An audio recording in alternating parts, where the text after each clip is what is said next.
আল্লাহ নবীর দরবারে মেহমান আসলেন। আল্লাহ নবীর একজন সাহাবীকে বলছেন, তুমি আমার ঘরে গিয়ে দেখো যে কিছু আছে কিনা। আল্লাহ নবী পাকের একজন বিবির কাছে গিয়েছে, বলছে আমার ঘরে কোনো খাবার নাই। আরেকজন বিবির কাছে গিয়েছে, আজকে তো আমার ঘরে কোনো খাবার নাই। রহমতুল্লিল আলামিন নবীর পরিবার, কোনো খাবার নাই। তাহলে আল্লাহ নবী কেমন জীবন গ্রহণ করেছেন?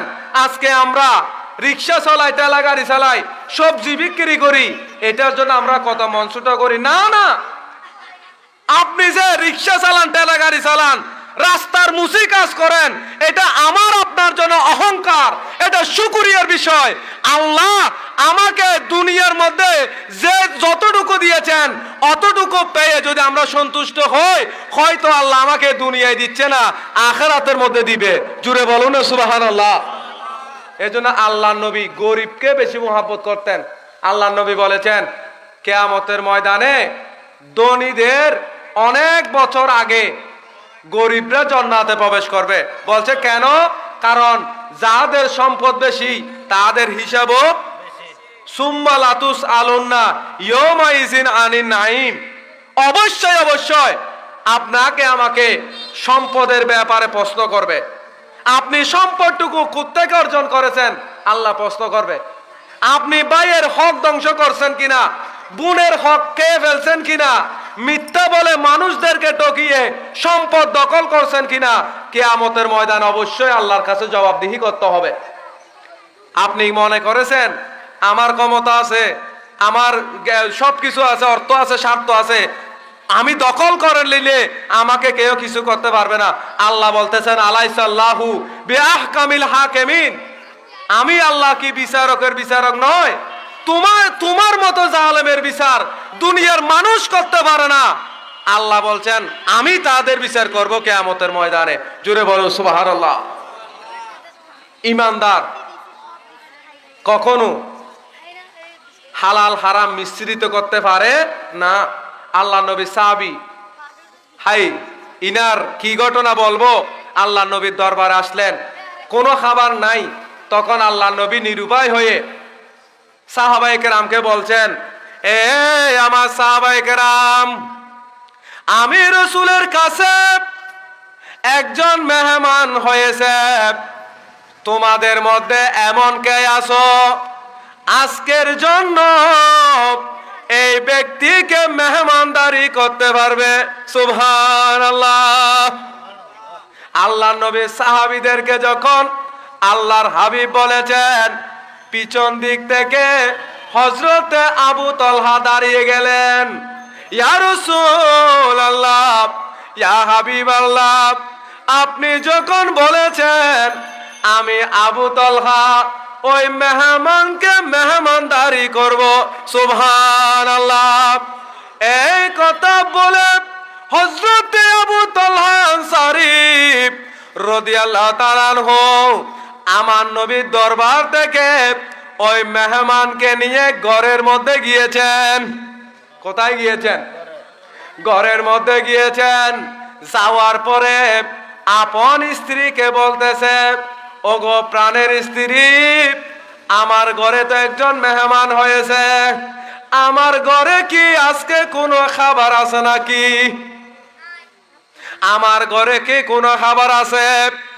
এই কথা শুনে হযরতে আবু তালহা রাদিয়াল্লাহু তাআলার স্ত্রী দুই চোখের পানি ছেড়ে দিয়ে বললেন, ও প্রাণের স্বামী, আজকে ঘরের মধ্যে তো কোনো খাবার নাই, তবে যে খাবারটুকু আছে ইনার এই খাবার তো একজনের চাইতে বেশি খাইতে পারবো না। আমি যদি খাবারগুলো খাই আপনাকে উপবাস থাকতে হবে, আপনি যদি খান আমাকে অনাহারে থাকতে হবে। আমার সন্তানেরও তো খাবার খাই নাই, এখন একজন মেহমানও এসেছে, এখন আমরা কি করব? ওই স্বামী যখন চিন্তা করতে লাগলেন, ওই স্ত্রী বলতেছে, ওগো প্রাণের স্বামী, আপনি চিন্তা করিয়েন না, আপনি মন ছোট করিয়েন না, প্রয়োজনে আমিও খাবো না, আপনিও খাবেন না, আমার সন্তানদেরকেও খাওয়াবো না, আমরা সবাই খানা খাওয়ার মতো বান করব। একজনের যে খাবার আছে এই খাবারটুকু আজকে মেহমানদেরকে খাওয়াই দেব। সুবহানাল্লাহ। দেখুন সাহাবীদের আদর্শ কেমন। পরিবারের মধ্যে স্বামী আছে, স্ত্রী আছে, ছেলে সন্তান আছে, কাউকে দেয় নাই, বলতেছে আমরা প্রয়োজন আজকে খাবো না, আমরা অনাহারে থাকবো। তারপরেও মেহমানকে সম্মান করতে হবে। জোরে বলুন না সুবহানাল্লাহ। হায় হায়, কেমন আদর্শ। আজকে এই আদর্শ যদি আমাদের মধ্যে থাকে তাহলে সমাজের মধ্যে এত বিশৃঙ্খলা হতো। আমাদের স্ত্রী হলে কি বলতো, বলতে খাই দেয় আর খাম নাই দে না, পাড়ে নাই দে গোর মা যদি শুই বেলাই সস হইতো না নকইতু। আমায় এই এলাকার গুণে নখ দেরি, বাইরের এলাকার গুণে হয়। এই এলাকার মানুষ বহুত বালা, মা খালাল বহুত বালা। এই এলাকার মানুষে কি এলে ন হয়, এই এলাকার মানুষ মেহমানদারি করে বড় করি হন আলহামদুলিল্লাহ। রসুল পাক সাহাবীর স্ত্রী বলতেছে আপনি মঞ্চট করেন না, প্রয়োজনে আমরা খাবো না, মেহমানকে খাওয়াবো। এই কথা বলে ওই খানাগুলো মেহমানকে দিয়ে দিলেন। দেওয়ার পরে আল্লাহ নবীর সাহাবী বলতেছে ও প্রাণের স্ত্রী, আমার সন্তানদেরকে ঘুম পাড়িয়ে দাও, আমার সন্তানকে ঘুম পাড়িয়ে দাও, এবং আমরা খানা খাওয়ার মতো করে মুখ নড়াচড়া করব, আমরা খানা খাওয়ার মতো বান করব। যদি আমরা খাই নাই এটা যদি মেহমান জেনে যায়, ওই মেহমান কখনো খানাগুলো গ্রহণ করবে না। এই কথা বলে স্বামী স্ত্রী অপর রুমের মধ্যে হান্ডি পাতিল নড়াচড়া করতেছে, অথচ কোনো খাবার নাই। যে বাকি খানা ছিল এই খানাগুলো মেহমানদেরকে মেহমানদারি করার পরে ইনারা সবাই ঘুমিয়ে পড়লেন। মেহমানদারি করেছেন।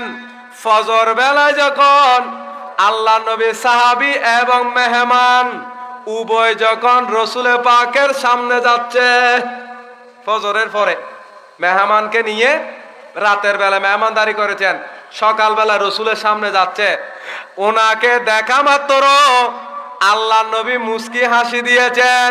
ও আবু তালহা, ও আমার সাহাবী আবু তালহা, তুমি শোনো শোনো, আজকে তুমি যে কাজটি করেছো এই কাজটি দেখে স্বয়ং আল্লাহ নিজে খুশি হয়েছেন। সুবহানাল্লাহ। ও আবু তালহা, তুমি যে কাজ করেছো এই কাজ আল্লাহ বেশি পছন্দ করেছেন এবং আমি রাসূলও বেশি খুশি হয়েছি। এই কথা বলে আবু তালহাকে সমস্ত সাহাবীদের সামনে আল্লাহ নবী বুকের মধ্যে জড়িয়ে নিয়েছেন।